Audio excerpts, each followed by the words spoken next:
कैसी है, विष्णु भगवान विष्णु है, इनसे इनका कोई संबंध है क्या, ये सारी चीजें हम जो लेक्चर में हम इसके लेंगे। गोलोक धाम ये लेक्चर में विषय हम इसलिए ले रहे हैं कि काफी सालों से हमारे बहुत सारे सब्सक्राइबर है, उसमें से कुछ सब्सक्राइबर हमें इच्छा व्यक्त की कि गोलोक धाम के विषय में आप कुछ चीजें बताइए कि जिससे कि हमें अवेयरनेस वगैरह, मतलब ये होता क्या है वो समझ में आए। अब गोलोक धाम ये शब्द आता है तब अष्टसखी, अष्टगोप, भगवान श्री कृष्ण, राधा कृष्ण, भगवान विष्णु, महाभारत, श्री कृष्ण का काल, ये हमारे सामने आता है। फिर कहा जाता है कि भगवान श्री कृष्ण का वो गोलोक धाम है। अब भगवान श्री कृष्ण का गोलोक धाम है तो लोगों के मन में ये भी आता है कि भगवान विष्णु के अवतार श्री कृष्ण है तो गोलोक धाम जो है वो भगवान विष्णु का भी है। आपको बहुत सारे भ्रम यहाँ पर तोड़ने पड़ेंगे, तब जाकर आपको गोलोक की व्याख्या समझ में आएगी। अब मित्रों कुछ चीजें जो है ना वो मैंने लिखी हुई है, क्योंकि मराठी हिंदी का कॉम्बिनेशन मेरा पूरा बैठता नहीं है और बहुत सारा नॉलेज हम रिसर्च करते हैं, इसके कारण कुछ चीजें जो है हमें लिखनी पड़ती है। श्री स्वामी समर्थ महाराज जी के आशीर्वाद से ये इंफॉर्मेशन उन्होंने जो बताई है वो 4-5 मिनट की इंफॉर्मेशन है, वो मैं आपके सामने बता रहा हूं। ये नॉलेज अन्य कहीं उपलब्ध नहीं है। गोलोक धाम, इसको जब हम मतलब गोलोक ये शब्द हम पढ़ते हैं तब हमें ये समझ में आता है कि भगवान विष्णु का, भगवान श्री कृष्ण का ये है। एक बात यह आपको समझ के लेनी पड़ेगी कि भगवान श्री कृष्ण भगवान विष्णु के अवतार नहीं है। इवन नारायण जो है ये भगवान श्री कृष्ण है। नारायण भगवान विष्णु को एक पद दिया गया है, एक मान के रूप में, जैसे श्री हम लगाते हैं वैसे वो मान दिया है भगवान विष्णु को। एक्चुअली आदि नारायण और आदि नारायणी ये संकल्पना टोटल अलग है। इवन राधा, माता सीता, ये महालक्ष्मी, लक्ष्मी के अवतार नहीं है। सीता बाद में वो राधा बनी, ये भी आदि नारायणी है, मूल आदि नारायणी, ठीक है। भगवान विष्णु को श्री कृष्ण का अवतार बोला, मतलब श्री कृष्ण जी को भगवान विष्णु का अवतार जो बोला जाता है, एक्चुअली ये इस ब्रह्मांड में नहीं है। बाकी के जो ब्रह्मांड होते हैं वहां पर श्री कृष्ण, भगवान श्री राम जी का जो अवतार होता है वो अवतार डायरेक्टली आदि नारायण, आदि नारायणी से नहीं होता, उसकी भूमिका निभाते उस ब्रह्मांड के भगवान विष्णु। इसलिए वो इस वहां की दुनिया के शक्तियां जब यहाँ आती है, यहाँ की दुनिया की शक्तियां वहां जाती है, तब वो आदान प्रदान करने के कारण ये शब्दों के भ्रमजाल फैल गए, मतलब वो किताबों से या एक कान से दूसरे कान में जाना, ये सारी चीजें हो चुकी है। इस ब्रह्मांड में जो श्री कृष्ण, राधा है, ये मूल आदि नारायणी और आदि नारायण के अंश, मतलब वो खुद है, वो कोई लक्ष्मी या विष्णु के अवतार नहीं है। दूसरा एक भ्रम लोगों में होता है कि 5-5 हजार साल का ये जो सतयुग, त्रेता युग, द्वापर युग, कलयुग, इसकी जो संकल्पना हमारे दिमाग में बैठी हुई है ये रियल नहीं है मित्रों। आप पुरातत्व शास्त्र, पौराणिक शास्त्र, पुराना इतिहास जो है इतने हजारों सालों का, ये आप देखिए, अभ्यास कीजिए, आपको समझ में आएगा। ये द्वापर युग और ये जो रामायण, महाभारत, ये सारी चीजें बताई जाती है, असल में ये 5-5 हजार साल में नहीं घटित हुई है, ये इससे भी कई गुना लंबा इसका इतिहास है। तो ये दो चीजें अब भ्रामक कल्पनाएं जब आप दूर करेंगे तब जाके आपको ये गोलोक धाम समझ में आएगा। अब हम देखिए, ये लेक्चर जो हम गोलोक धाम का बता रहे हैं, कुछ गिने चुने ही शब्द है जिससे कि आपको थोड़ा बहुत जानकारी मिलेगी। और ये लेक्चर में जो ये सारी चीजें मैं बता रहा हूँ, ये बताना बहुत कठिन है। इसके कारण ये मैं पढ़ के आपको बता रहा हूँ, क्योंकि बहुत सारी मिक्सिंग है, विषय बहुत टेढ़ा है और बहुत कठिन विषय है। इसको लिखना और बोलना भी बहुत कठिन हो जाता है। इसके लिए कुछ चीजें मैं आपको बता रहा हूँ। अब कुछ लोगों को ऐसा लगता है कि मैं भगवान राधा कृष्ण का पूजा पाठ करता हूँ, विष्णु जी को मानता हूँ मैं, इसलिए कुछ लोग ना कल्पनाओं में जीते हैं कि मैं गोपी हूँ, मैं गोप हूँ, मैं सखा हूँ, ऐसा उनको लगता है। और उनको लगता है कि हमने गोलोक धाम से जन्म लिया है, हम मरने के बाद भी गोलोक धाम को जाएंगे। तो मित्रों ये सारे काल्पनिक दुनिया है, तो काल्पनिक ये शब्दों में आप मत जिए जाए, इतना ही मैं कहूंगा। अब हम शुरू करते हैं, गोलोक धाम क्या है, गोलोक की संरचना क्या है, इसके बारे में। हमारे YouTube चैनल शेयर कीजिए, सब्सक्राइब कीजिए, और जिनको भी हमारे श्री विद्यापीठम द्वारा कुल देवी की साधना करनी है, सिद्ध कुंजिका की साधना है, जिनको भी महागणपति की साधना करनी है तो महागणपति की भी साधना कर सकता है। अन्य कोर्सेज के लिए डिस्क्रिप्शन बॉक्स में लिंक दिए गए हैं, हमारे व्हाट्सएप ग्रुप में भी आप शामिल हो सकते हैं मित्रों। तो गोलोक यह खुद एक ब्रह्मांड है, हमारे ब्रह्मांड में वह नहीं आता। मतलब मित्रों गोलोक ये खुद एक ब्रह्मांड है, गोलोक कोई ग्रह नहीं है और गोलोक कोई एक लोक भी नहीं है, एक स्वतंत्र ब्रह्मांड का अस्तित्व है, जैसे हमारे ब्रह्मांड का अस्तित्व है। गोलोक हमारे ब्रह्मांड में नहीं आता, गोलोक विष्णु जी का भी नहीं है, विष्णु जी का होता है वैकुंठ, ठीक है। इनका विष्णु भगवान विष्णु से कोई संबंध नहीं है। गो यानी सबसे आखिर और उसके आगे कोई नहीं। गोलोक की रचना बगलामुखी से भी पहले हो चुकी है। अब बगलामुखी आपको ये सभी सारी चीजें समझ के लेनी पड़ेगी। लोगों को लगता है भगवान शिव जो है वो ही सब करता धरता है, कुछ लोगों को ऐसा लगता है कि भगवान विष्णु ही करता धरता है, और कुछ लोग ऐसे हैं देवी ही जगन माता दुर्गा है। मित्रों बहुत सारा रिसर्च करना पड़ेगा तब आपको ये सारा सीक्वेंस पता चलेगा। कुछ ऐसे भी लोग होते हैं कि जो मानते हैं कि ललिता ही सब ब्रह्मांड की रचना करती है। मित्रों यहाँ पर लोगों को अपने घर की कुल देवी और पूर्वजों का इतिहास पता नहीं होता, और 4 किताबें पढ़ के ये सारी कल्पना जो है लोगों के सामने बताना और समझना ही शुरू कर देते हैं। आपको ये चीज समझ में तभी आएगी जब आपको एक चार्ट समझ में आएगा। एक चार्ट मैंने आपको एक सामने रखा है कि पहले जो करता करता है वो आदि नारायण और आदि नारायणी है। आदि नारायणी ने अपने शरीर से कुछ शक्तियां प्रकट की, उसमें से एक बगलामुखी है, वो उसकी पुत्री है।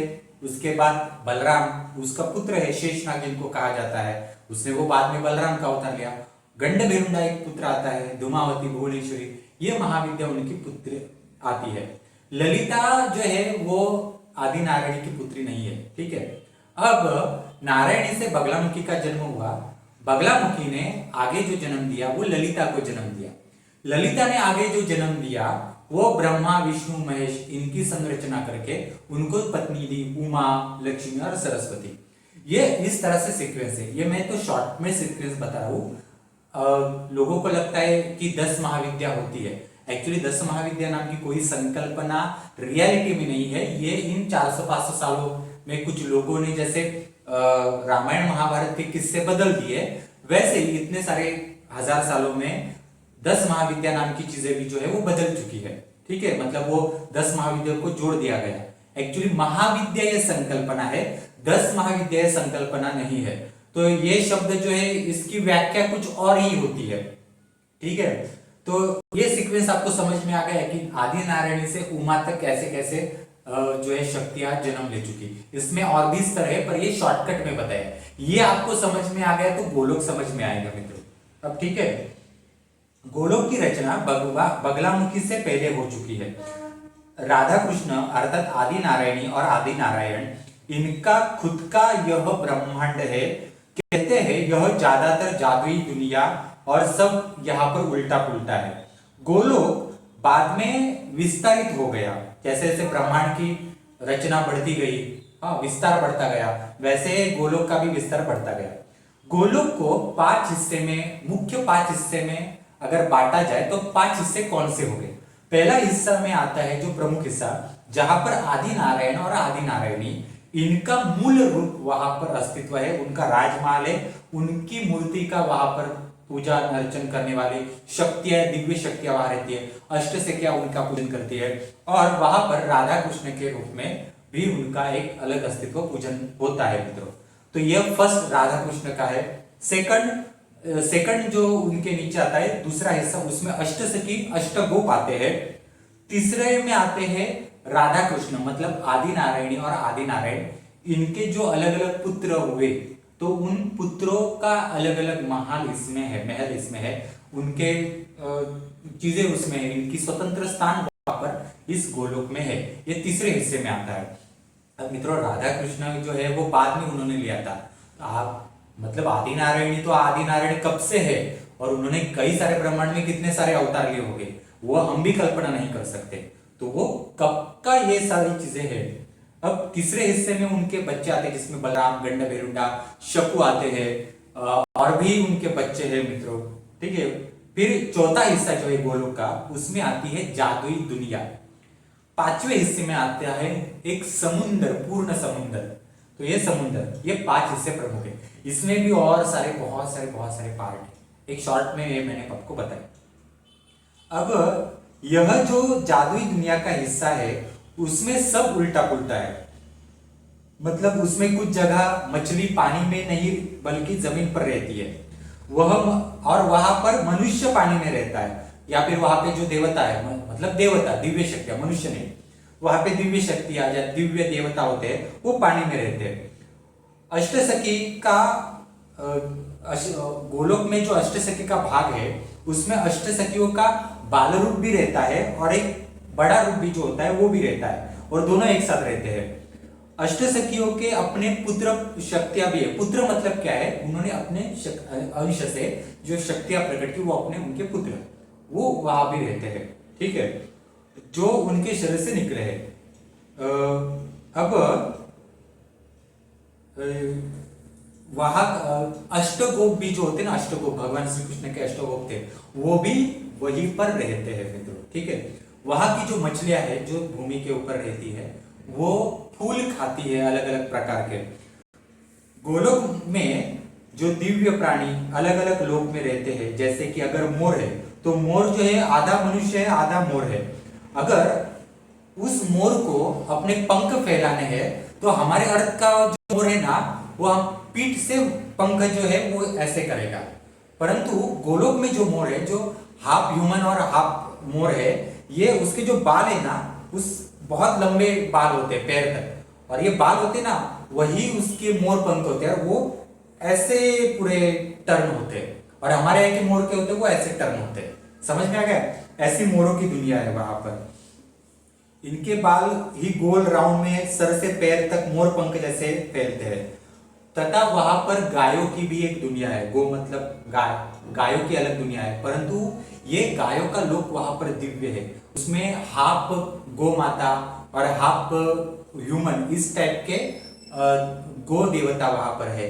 वहां पर उनका मेडिसिनल जो चीजें है, वहां पर उनकी शक्तियां, उनका पूजन वो बहुत एडवांस है। तो जो जाति आती है कामधेनु की ना, वो सब गायों की वहां से आती है। तो ऐसा गायों का लोक है। हम उसका अलग अलग वर्णन नहीं कर सकते, शॉर्ट में बता दो। गरुड़ वगैरह जो अलग अलग प्रजातियां होती है उनका भी उसी प्रकार से है मित्रों। सांपों का ज्यादा दुनिया वहां पर नहीं है, आवश्यक उतनी ही दुनिया वहां पर है, और वो वहां पे विषारी सर्प नहीं रहते। वहां पे सांपों की दुनिया है वो वैसी ही है कि नाग देवता, हाफ ह्यूमन हाफ सर्प, ऐसे देवी देवता। यहाँ पर दिव्य शक्तियां ज्यादा रहती है गोलोक में, और ये जो दिव्य शक्तियां होती है ये देवी देवताओं के ऊपर होती है। दिव्य शक्तियां महाविद्याओं के ऊपर होती है, मतलब देवी देवताओं के ऊपर महाविद्या आती है और महाविद्याओं के ऊपर दिव्य शक्ति आती है। दिव्य शक्तियां मतलब क्या है? दिव्य शक्तियां यह सभी कार्य कारभार चलाती है। मतलब इतने सारे उदाहरण के रूप में आपको बता रहा हूं कि अनंत ब्रह्मांड में अलग अलग सारे सूर्य है, तो अलग अलग जो सूर्य है अलग अलग ब्रह्मांड में, उनको जलने के लिए कहीं से तेल लाना पड़ता होगा।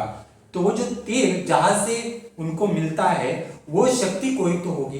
ये नियंत्रण करने वाली शक्ति, संतुलन करने वाली शक्ति और देखरेख करने वाली शक्ति, महाविद्याओं के ऊपर भी कोई अलग स्वतंत्र हिस्सा होता है उनका, उसे दिव्य शक्ति कहा जाता है। महाविद्या से पहले दिव्य शक्ति आती है, और दिव्य शक्तियों के ऊपर बलराम, जिनको नागराज नागलोक कहते हैं, वो आते हैं। इसके साथ उनका भाई गंडभिरुंडा, शकु, महाअवतार बाबा जी, और अनंत ब्रह्मांड में अलग अलग धर्म और रिलीजन होते हैं। उनकी जो प्रमुख शक्तियां होती है वो भी इनके साथ दिव्य शक्तियों के ऊपर आती है मित्रों। ये इस तरह से एक सीक्वेंस है। बलराम आदि जिस लोक में रहते हैं उसे मोर पंख की दुनिया भी कहते हैं मित्रों, ठीक है। ये गोलोक में ही है। बलराम आदि, बलराम, गंडभिरुंडा, जिसे हम लक्ष्मण वगैरह कहते थे, हाँ, तो उनका जो दुनिया है वो हम कहते हैं उनकी मोर पंख की दुनिया कहते हैं उसको। अब मोर पंख की दुनिया किस लिए कि मोर पंख आप देखेंगे ना तो मोर पंख की एक एक डॉट है, और मोर पंख ना ऐसा दिखता है कि एक ब्रह्मांड चल रहा है, ऐसा लगता है एक वैक्यूम चल रहा है ऐसा दिखता है। तो जो डॉट है ना वो मतलब आदि नारायणी और आदि नारायण, मतलब राधा और कृष्ण ने, राधा ने अपने पुत्रों को जब जन्म दिया तब उनको एक एक स्थान मोर पंख के ऊपर एक एक डॉट में दिया, और मोर पंख उसे बहुत प्रिय है, इसलिए उनको जहां पर रखा है उसकी रचना एक मोर पंख के ऊपर जैसा रचना दिखती है ना, उसके जैसे उस ब्रह्मांड की रचना है। इसलिए उसको मोर पंख की दुनिया कहते हैं। और मोर पंख के ऊपर एक एक डॉट है, ये उसके पुत्र का एक एक स्थान है वहां पर। और एक एक रंग जो दिखाई देता है ना, वो मतलब राधा की अंदर से जो दिव्य शक्तियां निकली, जो प्रमुख प्रमुख वो रंग जो है ना, वो सारी चीजें है मित्रों। एक एक जो निकलती है ना तार, वो सारी चीजें, इसलिए उनको मोर पंख की दुनिया भी कहते हैं। गोलोक का अर्थ यानी वहां पर अन्याय नहीं होता, दिव्य शक्ति अपने परिवार के साथ वहां रहती है। गोलोक के बाद गोलोक के बाद बाकी सारे ब्रह्मांडों की रचना हुई। गोलोक के बाद जो है वो बगलामुखी का जन्म हुआ, और अन्य बाद में ललिता वगैरह, भगवान शिव, ब्रह्मा, विष्णु, महेश, इनका सबका जन्म हो चुका है। गोलोक में कुछ जगह नदी उल्टी बहती है, और हमारे यहाँ समुन्द्र जमीन पर होता है, तो गोलोक में समुन्द्र आकाश में ऐसा तैरता है। और जैसे समुन्द्र में कैसे ये आती है जमीन के ऊपर लहरें आती है, वैसे आसमान में वो लहरें आती है गोलोक में, ठीक है। समुद्र आकाश में वो उल्टा होता है, उसमें पेड़ पौधे भी जो होते हैं वो आकाश में उसके रूट होते हैं, और जमीन की ओर वो फैलते जाते हैं। ऐसा सब उल्टा पुल्टा है। गोलोक में तो कुछ जगह जमीन भी उल्टी होती है, तो वहां चलने वाले लोग भी थोड़ा उल्टे चलते हैं, मतलब देवी देवता, मतलब अलग अलग हिस्से जादुई दुनिया है वहां पर। हमारे यहाँ पानी जमने पर बर्फ बनता है, तो वहां पर पानी जब जमता है तब जेली टाइप बनता है। गोलोक में कमल फूल भी जो है ना, मतलब अगर कमल का फूल है उदाहरण के रूप में, तो कमल का फूल हमारे यहाँ ज्यादा से ज्यादा इतना बड़ा हो सकता है। तो वहां पर जो कमल का फूल है ना, एक बड़ा सा बड़ा डाइनिंग टेबल जो होता है, तो बड़ा डाइनिंग टेबल जैसा इतना बड़ा वो एक कमल का फूल होता है। मतलब उसका पौंड, तालाब कितना बड़ा होगा, उसका जो बीच का हिस्सा होगा वो डेट कितना बड़ा होगा, उसका एक पेटल्स कितना बड़ा होगा। तो ये सारी चीजें है। वहां पर कुछ जगह पानी का रंग वायलेट नारंगी, जिसे जामुनी रंग कहते हैं, उस टाइप का होता है। और हमारे यहाँ इंद्रधनुष्य आपको सप्तरंगी होता है, तो वहां इंद्रधनुष्य जो होता है पूरा व्हाइट ऐसा हाफ सर्कल होता है, और व्हाइट हाफ सर्कल के ऊपर तारे चमकते हैं, ठीक है। हमारे यहाँ तारे नहीं चमकते, पूरा एक एक लाइन का एक रंग आता है, तो वहां पर तारे चमकते हैं सफेद पट्टी के ऊपर। और साधारण आकाश जो है वो मरून कलर का वगैरह, जैसे वातावरण वहां पे होता है वैसा होता है। गोलोक ये पूरी की पूरी एक जादुई दुनिया है, इसमें से छोटा सा हिस्सा मैंने बताया। हम ऐसे डायरेक्टली भगवान श्री कृष्ण का कर रहे हैं, राधा जी का कर रहे हैं, कुछ कर रहे हैं, इसलिए गोलोक में नहीं जा सकते। बहुत सारी चीजें होती है ना, वो क्लियर करनी पड़ती है। ये जो मैंने पहले आपको बताया ना कि भगवान शिव, शंकर, यही संकल्पना लोगों की क्लियर नहीं होती। लोगों को जिस रक्त से आपने जन्म लिया है, जिस पीढ़ियों से आपने जन्म लिया है, वो पीढ़ियों को ही आप भूल चुके हैं। आपको अपने कुलाचार ही, आपका इतिहास ही पता नहीं है। आप अपने कुल देवी से ही बात नहीं कर सकते, कुल शक्तियां ही आपको प्रसन्न नहीं है, और आप सीधा राधा कृष्ण, भगवान विष्णु की बातें करते हो। तो सीक्वेंस इस तरह से होता है, ये नॉर्मल बातें नहीं है मित्रों, और किताबी कुछ चीजें पढ़ के ये नहीं होता। तो आज के लेक्चर में इतना ही गोलोक के विषय में, क्योंकि हम इतना ही बता सकते। हम कोई चीजों की किताबें पढ़कर इसमें ये होता है, आप इस स्तोत्र का पाठ करके गोलोक में जा सकते हो, ये करके गोलोक में जा सकते हो, ये कल्पना नहीं है। अष्टसखिया, अष्टगो वहां रहते हैं, उनके पुत्र पुत्रियां जो उनके शरीर से निकले हैं। इवन वहां पर महाअवतार बाबा जी ने जब जन्म लिया था, उससे भी पहले कोई उन्होंने जन्म लिया होगा, तो उसमें भी उनके जो दिव्य पुत्र थे वो भी वहां रहते हैं। तो बहुत बड़ा हिस्सा है, उसमें से शॉर्ट ही हमने बताया है राधा कृष्ण जी का एक दिव्य हम कह सकते हैं गोलोक। और ये पहला ब्रह्मांड है, और उसके बाद सारे ब्रह्मांडों की रचना हुई। गोलोक के बाद कोई ब्रह्मांड नहीं है मित्रों। तो धन्यवाद मित्रों, आज के लेक्चर में इतना ही। हमारा यूट्यूब चैनल शेयर कीजिए, सब्सक्राइब कीजिए, जरूर बताइए ये लेक्चर कैसे आपको लगा। और जिनको भी हमारे श्री विद्यापीठम द्वारा जो भी कोर्सेज करने हैं, डिस्क्रिप्शन बॉक्स में कोर्सेज के लिंक दिए गए, हमारे व्हाट्सएप ग्रुप में आप शामिल हो सकते हैं। और जिनको एडवांस नॉलेज लेना है, वो भी हमारे यहाँ एडवांस नॉलेज के लिए आ